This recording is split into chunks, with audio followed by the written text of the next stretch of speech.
What's up, everybody? Griff Hamlin here from Blues Guitar Unleashed. Welcome. Thanks for joining me today. We are doing a live thing. We're going to talk about the Major Pentatonic boxes today. So, a lot of folks, we talk about the minor pentatonic boxes. We did a thing about those, I think it was a couple of weeks back. But of course, get a lot of questions, on how to do the major pentatonic boxes. And I'm sorry, I'm kind of looking to see if everything is working as it should here. And I think we're rolling. Not sure if the YouTube has got me, but I'm not seeing it on my thing here. Anyway, we're going to carry on. I'm going to hope that they are.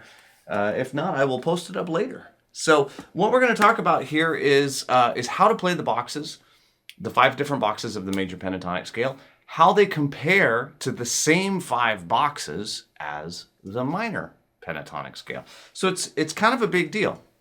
All right.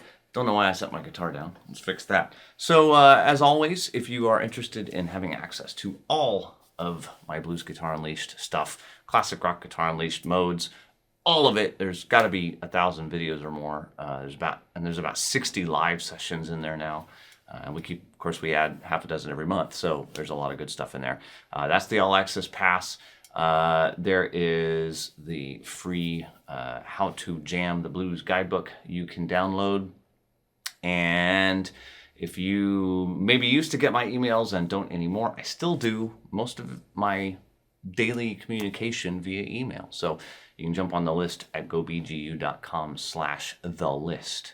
All right, let me make a couple of switchies here, and let's talk about the major pentatonic scale. All right, so you may be already familiar with this pattern. In fact, if you've watched any of my videos about the minor pentatonic boxes, then you are very well versed in box 1.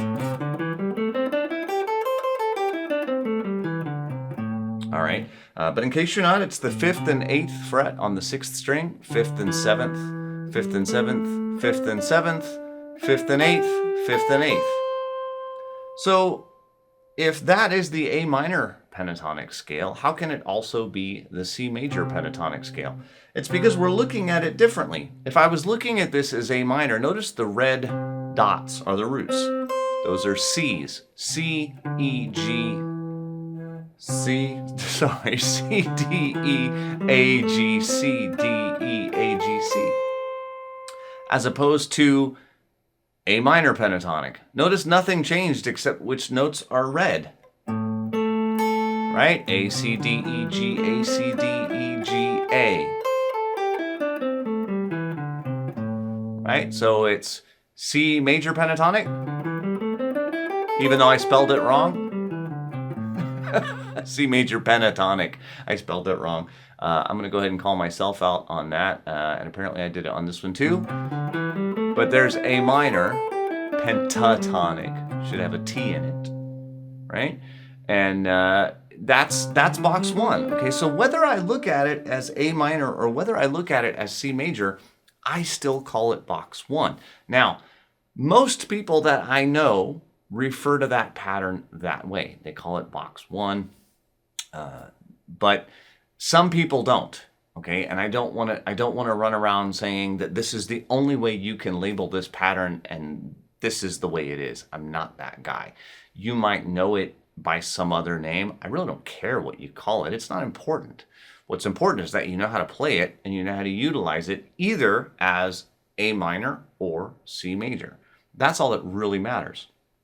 Now, as I mentioned, it might seem confusing. How can we have something that's A minor and C major at the same time? And that has to do with a theoretical thing called relative keys, which very simply states that every minor key has a relative major and every major key has a relative minor. They always come in pairs. And they contain the exact same set of notes. And the only thing that differentiates them is where you start, which one you, in your mind, treat as most important. And that's really all it is. This is just a mental thing. There's nothing new, right? So if I'm looking at A minor box 1, that looks the same as C major box 1, C major pentatonic. Okay, so don't feel like there's some new thing. There isn't. It's just how you look at it.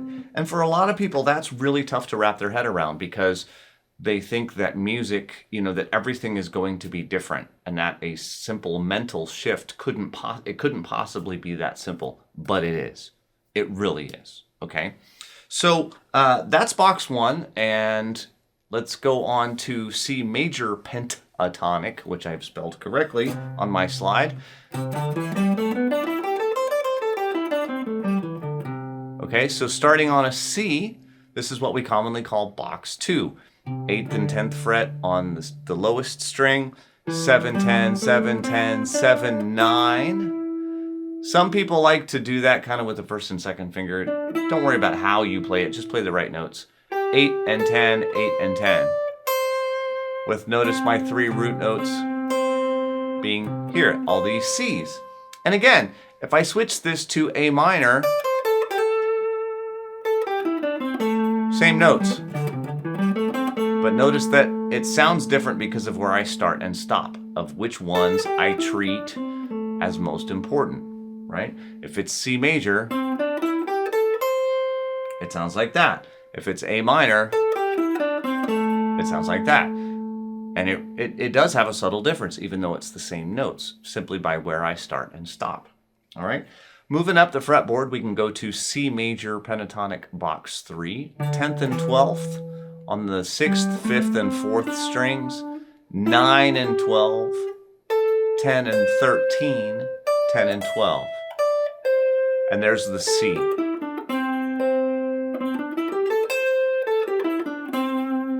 Right? And of course, in A minor, it's the same notes.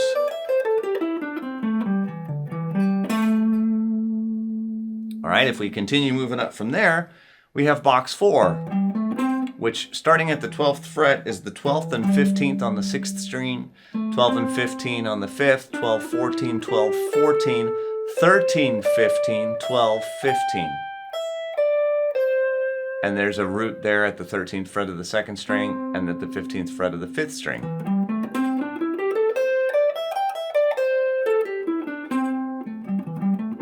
And again, if I make it minor,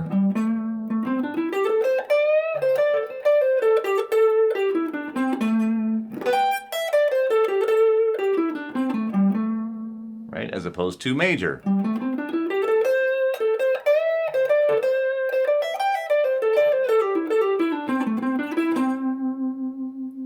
Again, it has a lot to do with where I start and stop. Okay. Finally, we get up to all the way to the 15th fret. This would be the next logical space. I'm going to show you how to do it down an octave here in a minute. 15, 17, 15, 17, 14, 17, 14, 17, 15, 17, 15, 17. There's a C. There's another C at the 17th fret of the 3rd string.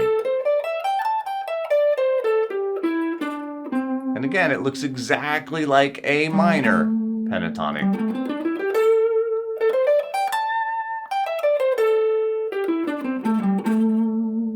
And if you need to drop this down an octave, you certainly can. So it could be the 3rd and the 5th frets. Like if you're on acoustic, you wouldn't probably have enough frets to do this. So the 3rd and 5th frets works just as well as the 15th and 17th. You can always just subtract 12. And again, if it's A minor,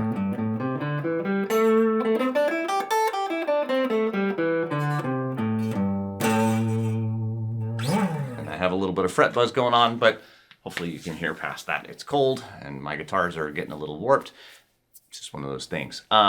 So that is it. That is all 5 of the boxes. Now, was there actually anything new as compared to the 5 minor pentatonic boxes we did? Nope.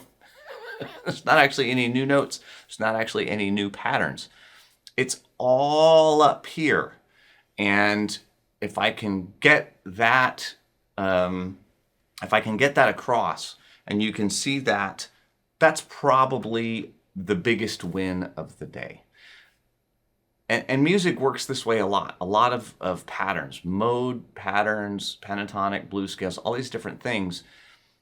Every pattern that you learn will usually do double duty, at least as a major and a minor, if not also as a mode or some other construct that you might use in your life. So kind of keep this in mind. You know, when you practice, say, box 1, okay, well, practice it once through or twice through, a couple of times, whatever, thinking, okay, this is A minor, and then practice through it a couple of times thinking this is C major. The mistake that I made growing up when I was learning these patterns was looking at them and dismissing the fact that I needed to practice that mental shift. I would just practice it, call it A minor, and I was like, well, if I ever need C major, I already know the pattern, right? So it should be fine. It won't be fine. What I can tell you is that if you don't, make that mental shift a couple of times in practice, it won't be there for you when you go to get on a stage and try to execute it. It just won't work out. So make sure that as you practice the box patterns that you think about them, okay, this is A minor, and then you think this is C major.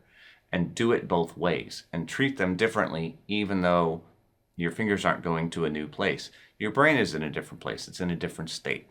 Okay? So that's going to wrap it up for me today. I hope you got something out of that. As always, come check out the Blues Guitar Unleashed website. We have a great, thriving community there. Of course, there's the youtube.com/Blues Guitar Unleashed, facebook.com/Blues Guitar Unleashed. If you have a friend that is learning to play the blues or learning to play guitar and you think this video would be helpful to them, please share it. I hope you will. And I'm going to sign off, and I will see you again real soon. Take care.